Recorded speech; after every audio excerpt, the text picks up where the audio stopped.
নমস্কার বন্ধুরা, সবরই রকমারিতে আপনাদের সবাইকে স্বাগত। আজকে আমি হাজির হয়েছি আবার একটি নতুন রেসিপি নিয়ে। রেসিপিটি যদি ভালো লেগে থাকে তো নতুন বন্ধুদের কাছে অনুরোধ রইল আমার চ্যানেলটিকে সাবস্ক্রাইব করে পাশে থাকা বেল আইকন প্রেস করে অল নোটিফিকেশান অন করে দেওয়ার জন্য, যাতে করে আমি যখনই নতুন ভিডিও আপলোড করব তার নোটিফিকেশান খুব সহজেই আপনাদের কাছে পৌঁছে যাবে।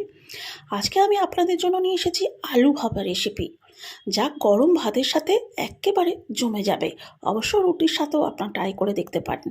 যদিও অ্যাকচুয়াল এটা ভাপা রেসিপি নয়, কিন্তু যেহেতু ভাপা বানাবার জন্য যে সমস্ত উপকরণ ব্যবহার করা হয় সেগুলো ব্যবহার করেই এই রেসিপিটি আমি বানিয়েছি, তাই এটিকে নাম দিয়েছি আলু ভাপা। তো চলুন বন্ধুরা, বানিয়ে নেওয়া যাক আজকের রেসিপিটি। আজকের রেসিপিটি বানানোর জন্য প্রথমেই যা করতে হবে, একটা গ্যাস জ্বালিয়ে গ্যাসের মধ্যে একটা পাত্র বসিয়ে দিতে হবে আপনাদের। পাত্রের মধ্যে নিয়ে নিতে হবে বেশ কিছুটা সর্ষের তেল। যেহেতু এই রেসিপিটা সর্ষের তেলেই বানাতে হবে, সর্ষের তেল বানালে তবে এই রেসিপিটা কিন্তু অনেক স্বাদ ভালো হবে। প্রথমে 1 চামচ কালো জিরে তেলের মধ্যে দিয়ে একটা কাঁচা লঙ্কা, একটা শুকনো লঙ্কা ফোড়ন দিয়ে দিতে হবে। এবার বেশ ভালোভাবে কিছুক্ষণের জন্য ভেজে নিতে হবে, যতক্ষণ না বেশ সুন্দর একটা সুগন্ধ ছাড়তে আরম্ভ করে।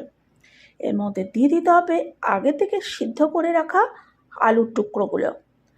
অবশ্য আপনারা গোটা সিদ্ধ আলু ব্যবহার করতে পারেন। আলুগুলো ভালোভাবে ভাজা হয়ে গেলে এর মধ্যে দিয়ে দিতে হবে 1 চামচ লাল লঙ্কার গুঁড়ো, 1 চামচ হলুদ গুঁড়ো আর 1 চামচ নুন। আবারও ভালোভাবে আলুর সাথে মশলাগুলোকে মিশিয়ে কিছুক্ষণ ধরে নাড়াচাড়া করে ভেজে নিতে হবে। এইভাবে ভেজে নিলে তবে আলুর মধ্যে কিন্তু নুন আর মশলাটা খুব ভালোভাবে যাবে। তো যতক্ষণ আলু ভাজা হচ্ছে ওদিকে একটা মশলা আপনারা বানিয়ে নেবেন। একটা মিক্সি জারের মধ্যে দিয়ে দিতে হবে 1 চামচ কালো জিরে, 1 চামচ পোস্ত আর গোটা 10 কাজু। এতে সাদা সর্ষেও আপনারা ব্যবহার করতে পারেন। এবার প্রথম সমস্ত উপকরণগুলোকে শুকনো গুঁড়ো করে নিতে হবে, ঠিক এইভাবে যেরকমভাবে গুঁড়ো করা হয়েছে। এর মধ্যে দিয়ে দিতে হবে একটা কাঁচা লঙ্কা আর সামান্য নুন। অবশ্য আপনারা যেরকম ঝাল পছন্দ করবেন সেরকমই কিন্তু লঙ্কা ব্যবহার করবেন।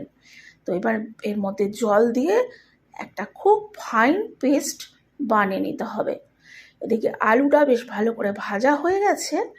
আলু ভালো করে ভাজা হয়ে গেলে পোস্ত সর্ষের পেস্ট এর মধ্যে দিয়ে দিতে হবে। খুব ভালোভাবে আবারও একবার সমস্ত উপাদানগুলোকে কষিয়ে নিতে হবে।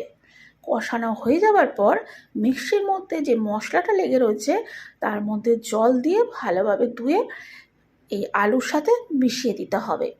তো আবারও খুব ভালোভাবে সমস্ত উপকরণগুলোকে মিশিয়ে দিতে হবে। সমস্ত উপকরণ ভালো করে মেশানো হয়ে যাওয়ার পর এটাকে চাপা দিয়ে মিনিট 2 মতো রান্না হতে দিতে হবে। তো 2 মিনিট হয়ে যাওয়ার পর এর মধ্যে দিয়ে দিতে হবে সামান্য নুন, দিয়ে আবারও একবার চাপা দিয়ে এটাকে রান্না হতে দিতে হবে। তো 2 মিনিট বাদে ঢাকা খুলে দেখে নিতে হবে যে রেসিপিটি তৈরি হয়েছে কিনা। তো রেসিপিটি একেবারেই কমপ্লিট হয়ে গেছে। এর মধ্যে শেষে ছড়িয়ে দিতে হবে কিছুটা সর্ষের তেল আর কাঁচা লঙ্কা দিয়ে ভালোভাবে চাপা দিয়ে কিছুক্ষণ রেখে দিতে হবে, যতক্ষণ না এটা রুম টেম্পারেচারের মধ্যে আসে। কারণ সর্ষের তেল না দিলে এই রেসিপিটি কিন্তু একেবারেই ইনকমপ্লিট থেকে যাবে। তো রেসিপিটি একেবারে তৈরি হয়ে গেছে। এবার একটা পাত্রের মধ্যে এটাকে সার্ভ করে দিতে হবে। তো বন্ধুরা, দেখলেন যে কত সহজে বাড়িতে থাকা সামান্য উপাদান দিয়েই আপনারা এত সুস্বাদু একটা রেসিপি বানিয়ে নিতে পারবেন। এই রেসিপিটি গরম ভাতের সাথে একেবারে দুর্দান্ত লাগবে। অবশ্য রুটির সাথেও এটা ব্যবহার করা যেতে পারে। যে কোনো নিরামিষ দিনে আপনারা অবশ্যই একবার ট্রাই করে এটাকে দেখতে পারেন। আশা করি আপনাদের ভালো লাগবে। যদি ভালো লেগে থাকে বন্ধুরা, অবশ্যই কমেন্ট করে আপনাদের মতামত জানাবেন। একটা লাইক দিতে কিন্তু ভুলবেন না।